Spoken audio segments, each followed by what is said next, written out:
now. Can you hear me now? Doesn't need the Okay, then, no microphone. And I'm gonna use this for my, and you can turn the pages, and John, I'm sorry. I'm gonna You're all right, say kid. sorry right from the beginning. I don't want this in the way. She's not going to hold still for you. I'm not gonna stand still, and I know I'm not. So, first thing, we're gonna, before we even get started, before we turn the page, we're gonna talk a little bit first about, we see, right in the beginning, we see a couple of words on this slide, just in the title, that I want to clarify. The first thing it says is booth merchandising. What the heck is merchandising? Merchandising is how do we make our stuff look like it's worth buying? What do we do to make the stuff convince a customer to fork out some money to spend on our art? That's what that merchandising is. The second thing that I want to define here is professional. An athlete is an amateur if he plays a sport and does not get paid. An artist is a professional if they give their art away and get money in return. So if you get money in return for your art, you are a professional. That makes you a professional. If you are sitting here and you have received money for your art, you are a professional.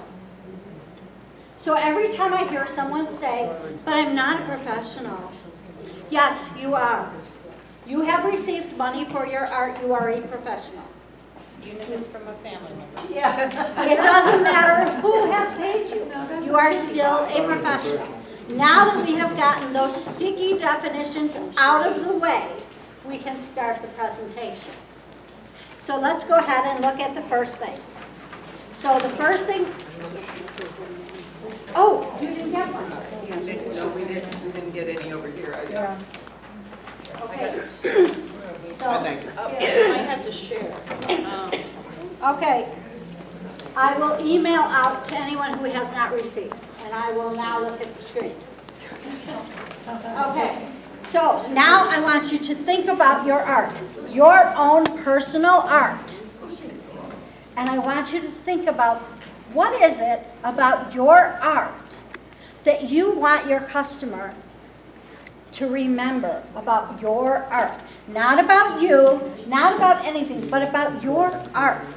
The thing that you make. What is it that you want them to remember? What are those three things you want them to remember about your art? What do you want them to remember about your art? Dramatic. What else? Colorful. What else? Louder. Okay. What do you want them to remember about your art? Okay. What else? Yes. Let me keep them. Can you repeat which they're not hearing anything? Oh, sorry. Okay, what are three words that you want people to remember about your art? When they walk away from it, what do you want them to remember? And what examples did they give? Okay. So we're going to go back and I want you to tell me the three things.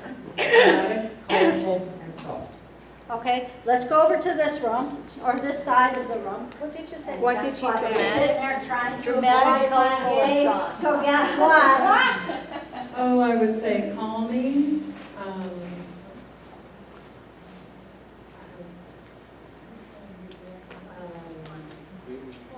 relaxing, well, same thing.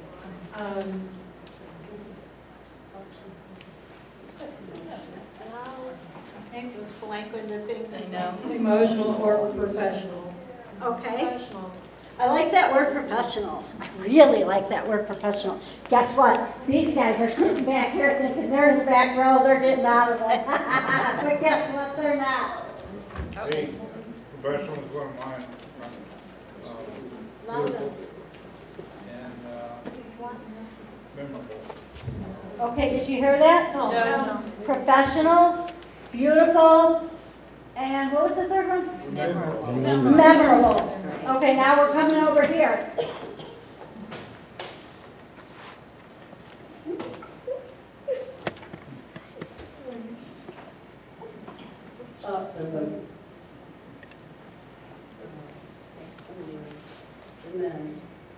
Well done. Okay, I like that. I like these ideas. Okay, so now I want you to think about your display, guys. Think about that display that you have. Does your display, if you think 3 words about your display, does it match your art? Is your display calming, emotional? Is your display professional? Is your display unique? Is it the things, does your display match your art? Or does your display look like the next guy's right next to you? Or, hold on, I'm gonna disappear for a minute. Where's that tablecloth? Oh, to the right. Sue. Right. Over here. Right. I moved it on.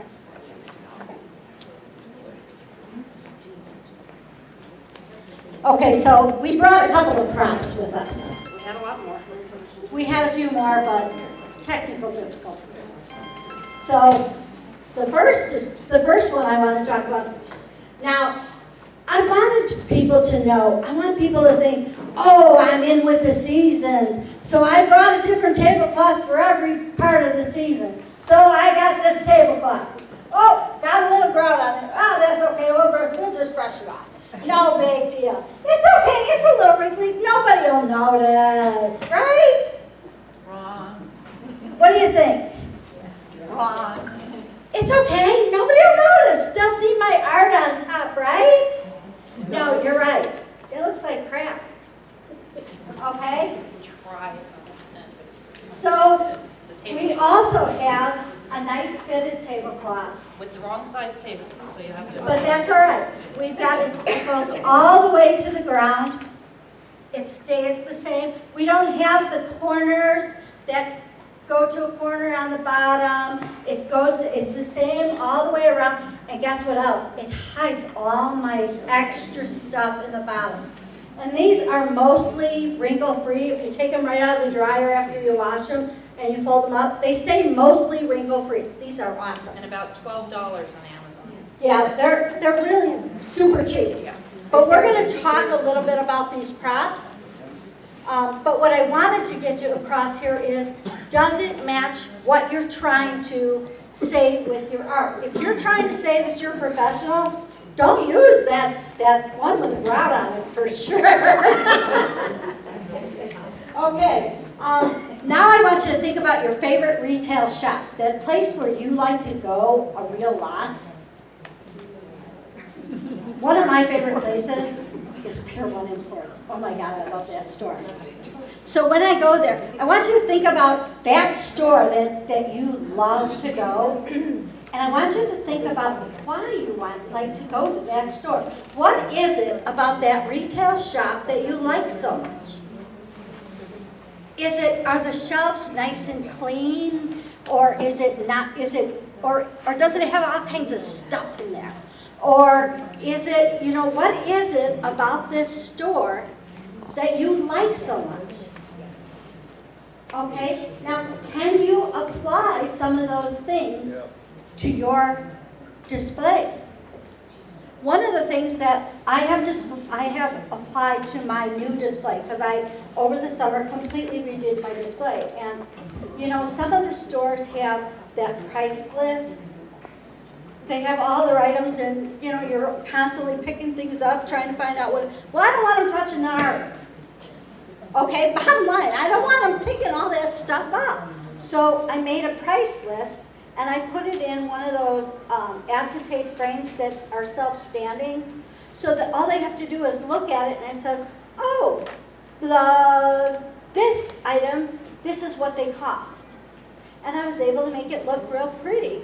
So it looks just like it does when you go to those high-end pottery stores, okay? It's something that I liked about that store. So applying some of those things, okay? Remember that when they come to your booth, it is an experience for them. It's the talking with you, visiting with you, learning about your art. It's the feel that you give them, but it's also about how the display looks. It's what your art looks like. It's all of it. It's the whole package. That's what you are selling. You are not just selling your art.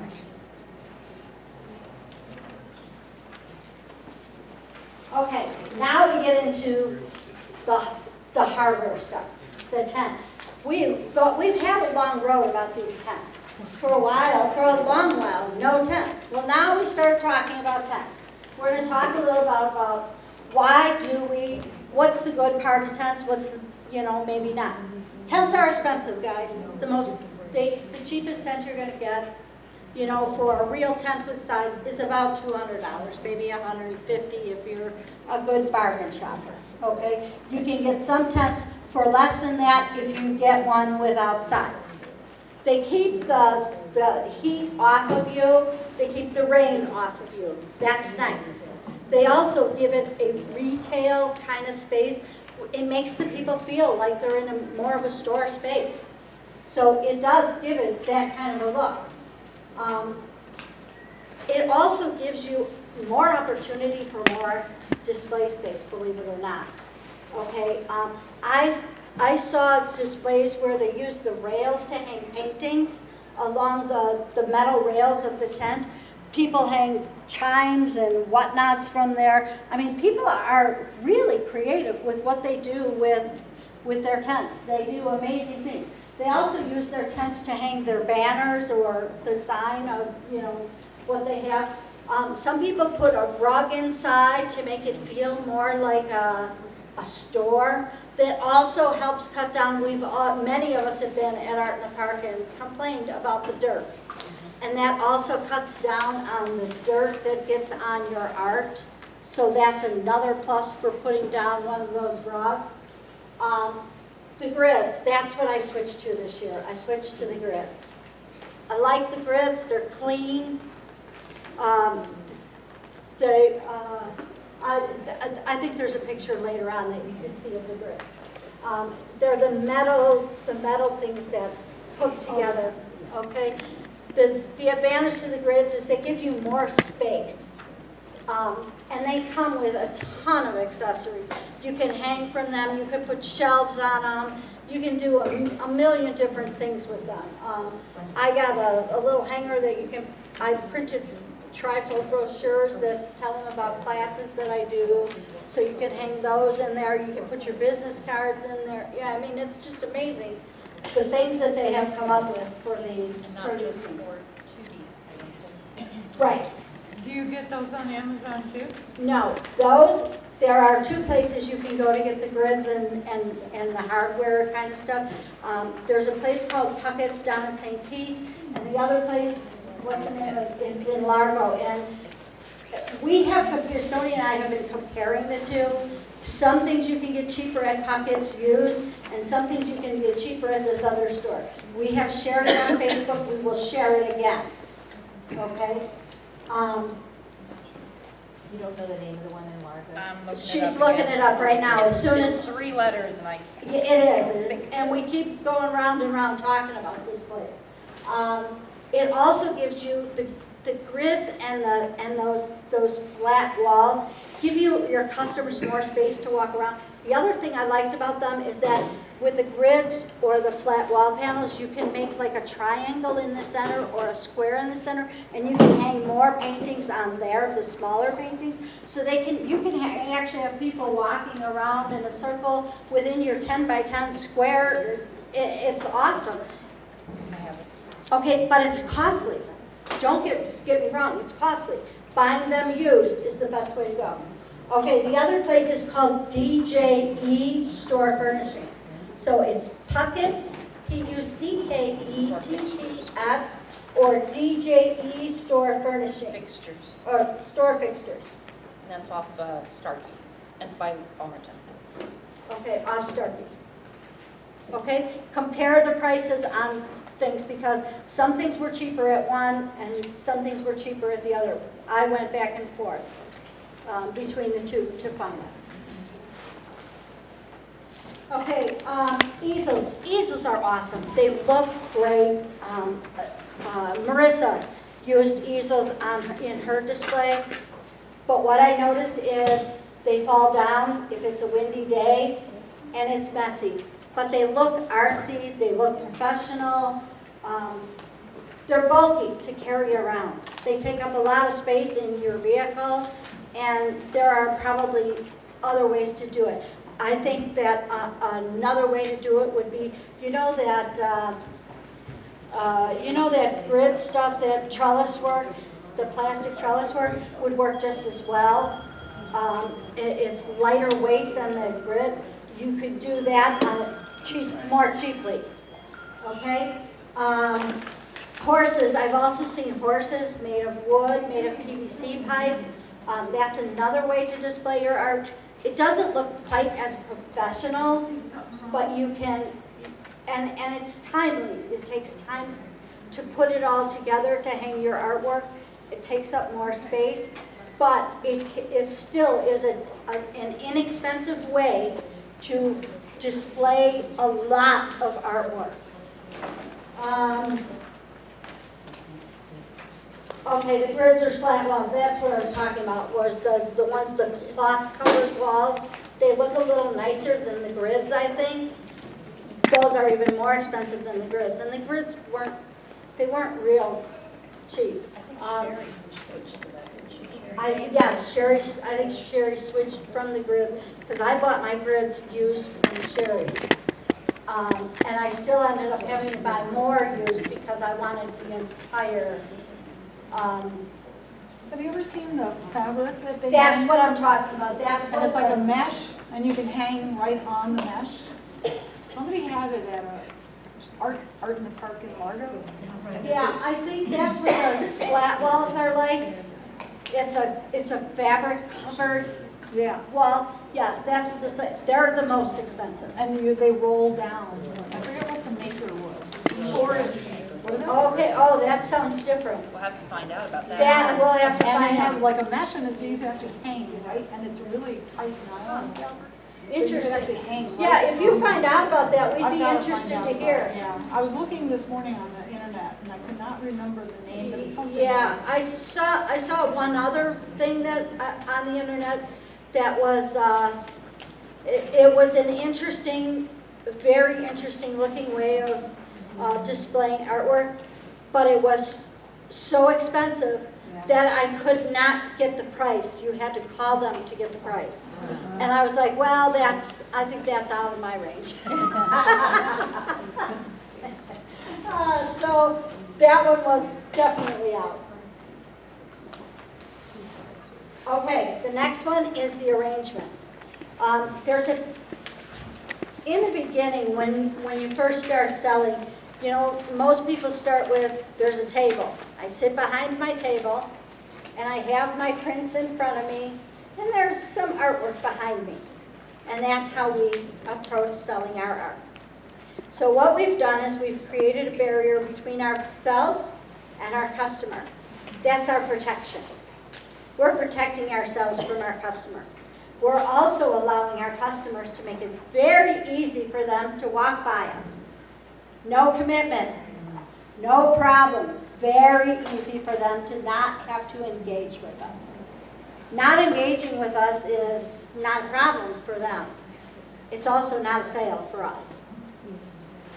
We want those sales. We want to make it harder for them to not make that sale. Okay? The L shape or the U shape, okay, makes it feel more like a sale. It also invites them to come in. Now, what I've seen is there are people, you got that U shape, okay, here's our U shape. And you've got those customers and they're like this. That's my cue. And I say, oh, it's okay. It's free to come inside and look. And then they look at me. Some of them come in and look. Some of them are like, they're afraid. They're afraid to engage because they don't want to buy, they don't trust themselves. They don't trust their ability to not spend the money. And you know, you're going to have that. But you do. You want to make it, you want them to come in because as soon as they come in, you can engage. You can explain to them how you made things. You can tell them the story. Because telling them the story of how you made the art or telling them the story about when you took that picture of that pelican makes it so that there's understanding. That the story is what sells the art. It isn't the paint and the brush. It's the story. Because, like it or not, that story that you tell them about when you painted that story is going to get told again and again and again and again. Because that story is what sold that painting for you. It gives you a better sales opportunity. Yeah, we're ready for the next one. Okay, tablecloths. We talked a little about tablecloths. You know, as much as we want to use tablecloth for the season, you know, we want to use red because it's Christmas, or we want to do, it sounds like a good plan, but it's distracting. It takes away from our work.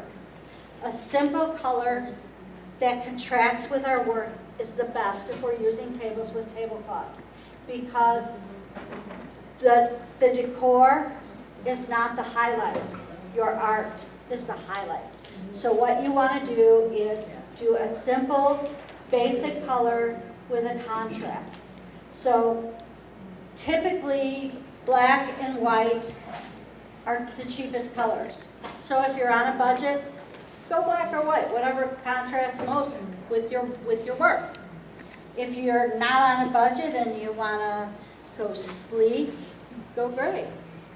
If you're not on a budget and you want to go bright, go yellow or orange or pink or purple or whatever. But, you know, I mean, there are so many choices. If you want to add some color to your booth and you're using slat walls or something, you can do that by tying back the sides, you know, putting the curtain, the walls down, and then bunching them up in the corners with a colored ribbons or something, you know what I mean, to add that color. You know, you don't, even though you're using the grids and that doesn't mean you have to be devoid of color, okay? The fitted tablecloths, like I said, I found that mine are really heavy, and they were cheap. I have basic black, I will never use them again. And I have every size known to man, from size 4 to 8, and they're heavy. You know, I brought them home every week and washed them because of the dirt from Art in the Park, and they still look beautiful after using them for a whole year, and they look great.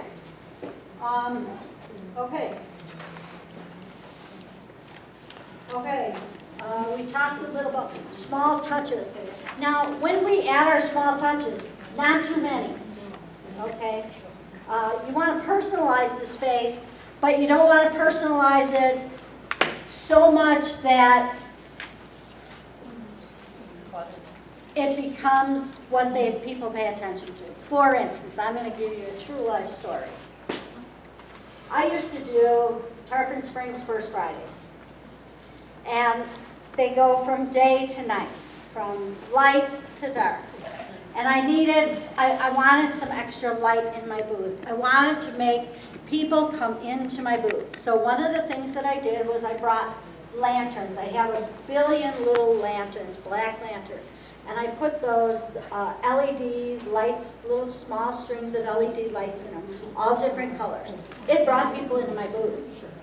And they were like, and they pick them up, they'd be like, oh, this is so cool. That's not what I want. I do not want them coming into my booth for my lanterns. I want them coming into my booth for my products. So that was a learning experience, okay? That was too cute. We don't want too cute. I don't want them noticing my decorations. I want them noticing my products. So these are the life's lessons. Get rid of the lanterns. Don't do that. I have a little waving cat. It's the same thing. Same thing, don't bring the cat. Yes. Okay, another thing is, don't bring so much product that you have no space for yourself. If there's any possible way for you to work, to do some work on your product, any stage of work on your product, do that. People love to see artists at work. They're fascinated with artists. How many people wanted to go to Paris, where the artists were when they were in high school? How many of you? Not one of you? I did. Oh my God, I did. I wanted to go to Paris in the worst way. So as an adult, guess what I did? I went to Paris and I went on my terms. I went alone. I made my husband stay home because I had to go to Paris to see where the artists went, and I had to do it all alone because that was my dream as a teenager. I had to go. I had to go see where the artists worked, and what did I do? I walked along the Seine where all the artists had all their artwork lined up. It was awesome. It's what we want to see the artists. So give yourself that opportunity to show people what you do. They want to see this. Include a sign-in book. Give yourself an opportunity to develop a clientele. Have a sign-in book. Those silly little wedding sign-in books, super cheap. Have them sign in. Give you their emails so you have a contact list. And then every Art in the Park, send out an email. I'm having Art in the Park here. And then if you have somebody who buys something, take that email, and then send them every time you do a painting that's similar to what they bought. Say, hey, I just did this. I thought you might like this. This is right your style. Let them know what you're doing. This is how you get repeat customers. This is how you develop clientele.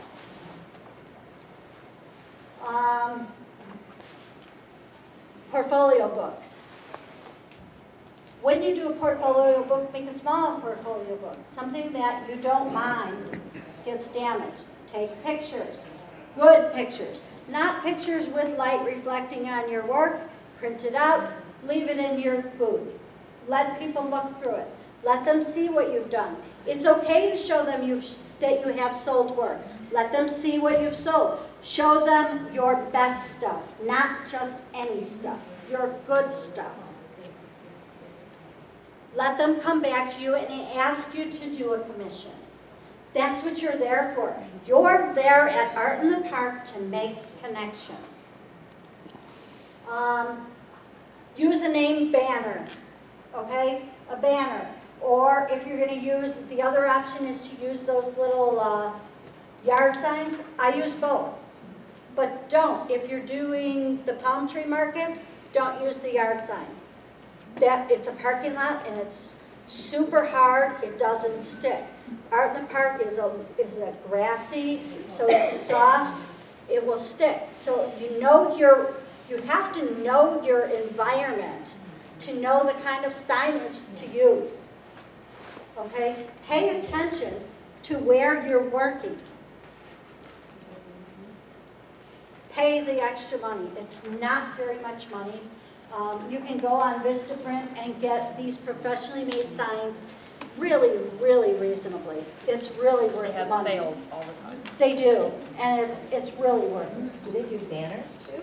They do. I got my banners. I got my banners there. I've gotten everything at Vistaprint. Walgreens also does banners, and they will do them, they have 50% off all the time. Yeah, Walgreens. Wow. In the photo department? Yep, photo department. Okay. Wow. This one, that's like that. Yeah. There's something. Thanks. Okay, we're getting close to the end. Okay, what to bring? Okay, I have been, for as long as I've been doing Art in the Park, I have done a spreadsheet. I'm a spreadsheet person. I have done a spreadsheet that tells every single item that I have ever sold at every single market, at every single event. I have always tracked what I sold so that when I go back and do it again, I know what to bring, what has sold, so that I can see the trends. I even graph it year over year over year. And I'm a crazy person with spreadsheets. So this is what I've learned.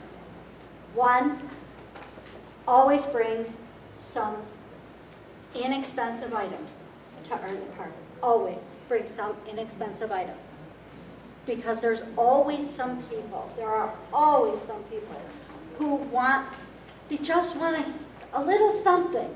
They don't have a large pocketbook, but they just want a little something from Art in the Park. And they just really love what you do. So they want a little something. So bring some inexpensive items. But don't forget those high-end items either, because you never know when you're going to get that person that says, wow, I really love what you do, and that is fabulous, I'll take it. Scott has sold an $800 painting at Art in the Park. I sell some of my panels there, so it happens. What would you say the average payment would be, like $250? I can't say because what I sell is very different from the other artists in here. So I really can't say.